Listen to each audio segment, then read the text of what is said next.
Handcuffs click around your own wrists, and it's your partner putting them on you. That's where this ends. But it starts 30 years earlier, in a small house in Toledo, Ohio, where you were born the third of 4 kids. Your dad worked at a Jeep plant.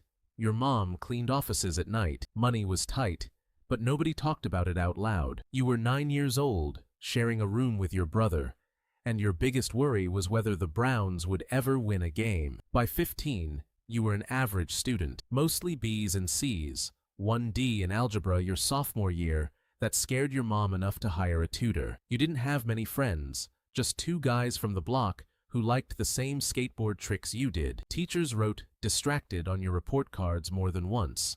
Nobody predicted anything for you, good or bad. At 18, you graduated with a 2.6 GPA, ranked near the bottom half of your class. College wasn't in the cards, not with that transcript and no money for it. Your uncle mentioned the army, so you enlisted 3 weeks after graduation. Basic training at Fort Benning broke you down and rebuilt you in ways your high school never could. You did 4 years, 2 deployments, came home at 22 with discipline you never had before, and no clear plan for using it. You bounced between jobs.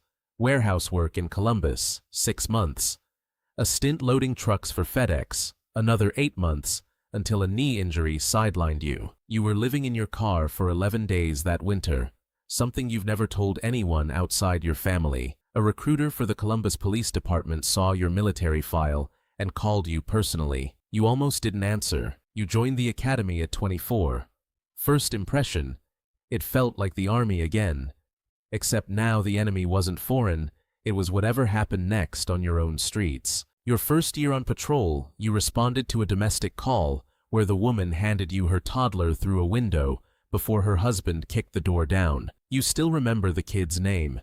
3 years in, you made detective, working narcotics. One night, you posed as a buyer for a sting that went sideways when the dealer recognized you from a bar 2 towns over. You talked your way out of it, with nothing but calm and a fake name you'd used exactly once before. 5 years in, you found $40,000 in cash stuffed inside a couch during a raid. Departmental policy said log it, tag it, book it.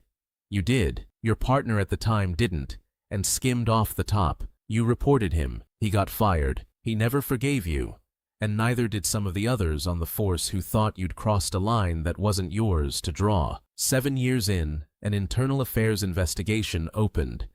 This time, on you. Not for money, for excessive force, a call where a suspect ended up with a broken wrist during an arrest that got messy fast. You knew you'd done everything by the book. The suspect's lawyer didn't see it that way, and neither did the review board at first.